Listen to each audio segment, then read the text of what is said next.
The UAW is switching up its strategy in the strike against the Detroit 3 automakers. Request denied. A court ruling goes against the parents of the Oxford High School shooter as their son's sentencing draws closer. Kim. Well, we've got a few showers to our north and a few showers to our west that are going to be here in just a couple of hours. We'll track the rain for you coming up. Live from downtown Detroit, Local 4 News First at 4 starts now. We begin first at 4 with the somewhat surprising announcement by UAW President Shawn Fain, who's been revealing new strike targets every Friday. That didn't happen today. Business editor Rod Maloney live with how Fain and the union are shaking things up once again. Rod. Well, no doubt about it. You know, they showed video of their meeting at Ford on Twitter yesterday. And Shawn Fain was talking a lot about the fact that he felt that that Ford was playing a bit of a shell game, that they sort of promised them a higher economic proposal. And when that economic proposal didn't come, he shut down the Kentucky truck plant. But he had a lot of really tough words for Ford, its CEO, and the way all of this went. And he's basically saying that you can't just come in here and expect to think that we're going to keep doing the things the same way. We haven't been all along, but if you're going to wait for us on Friday and think that you're going to get away with something, well, think again. And here's what he had to say about that. We're not going to keep begging for scraps. Meanwhile, Jim Farley took in $21 million last year. We need him to do two things right now. Look in the mirror and look in Ford's bank account. Go get the big checkbook, the one Ford uses when it wants to spend millions on company executives or on Wall Street giveaways.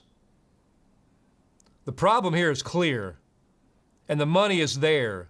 It's time to get it done and do right by our members who've generated your record profits.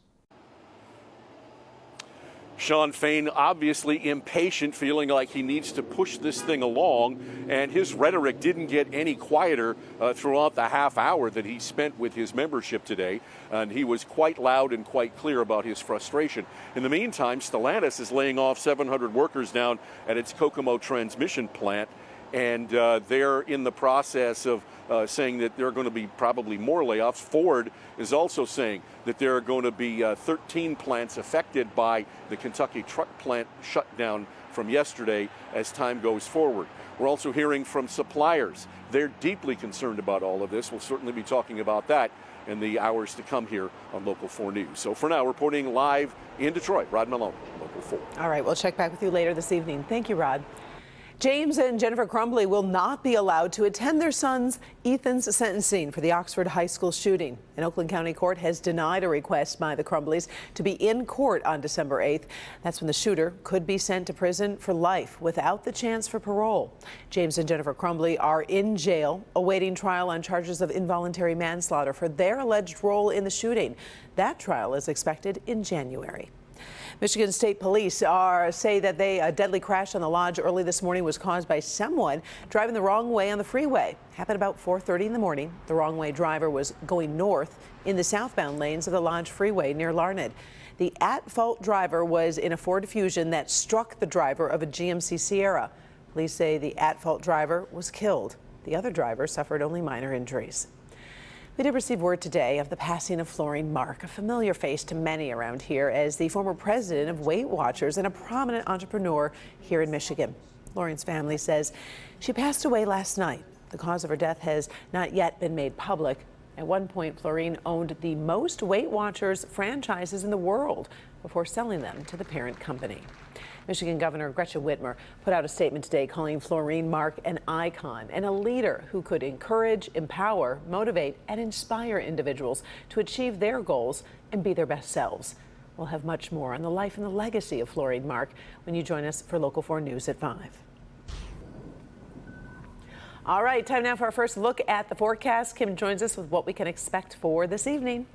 Well, for the next couple of hours, it's dry with the exception of north of I-69 and then also west in Lansing and Jackson. But the rain to the west will be moving into Metro Detroit over the next several hours. So if you're headed out and about tonight, even though it's not raining right now, it will be very soon. 57 downtown, 56 at Metro, cooler than it was yesterday by 10 degrees in Pontiac. It's 8 degrees cooler now in Mount Clemens, 4 degrees cooler at Metro Airport. Tomorrow, a rainy, soggy day. We actually hit our high temperature just after midnight tonight, and then we drop down into the 40s tomorrow morning, and we spend most of the day right around 50 degrees. Add to it winds out of the east-northeast at 15 to 20 miles per hour makes a gusty, windy day. However, if you're going to the Free Press Marathon on Sunday, there's some good news for you, and I'll talk about that coming up in the forecast.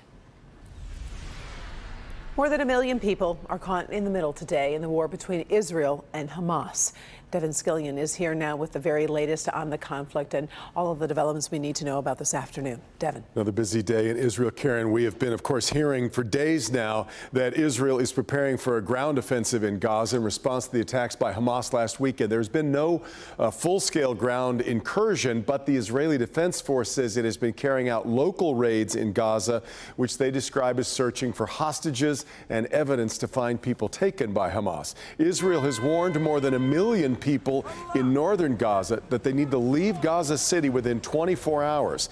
The military dropped leaflets telling people to evacuate their homes immediately and head south. We've been seeing footage all day of people walking through the streets with whatever they can carry, fleeing in cars in many cases with their vehicles packed with their belongings. The evacuation order, though, has drawn heavy criticism from the United Nations and Amnesty International, which called it an impossible demand that amounts to forced displacement of the civilian population, a violation of international humanitarian law.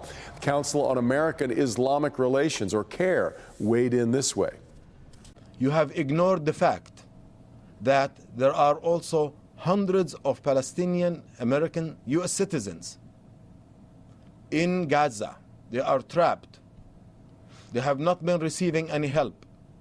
You are endangering their lives. We as Muslims and Palestinians and Americans, we believe that every human life is valuable. Meanwhile, security at houses of worship and some government buildings here in the U.S. has been heightened due to potentially inflammatory statements made by a former Hamas leader. The protective measures include fencing around the Capitol building in Washington and extra police presence near synagogues and mosques in cities all over the U.S. White House official John Kirby addressed the security concerns in a call with reporters today. I want to be completely and crystal clear on one thing. At this time, none of our intelligence agencies have any specific intelligence indicating a threat to the United States stemming from the Hamas terrorist attack in Israel.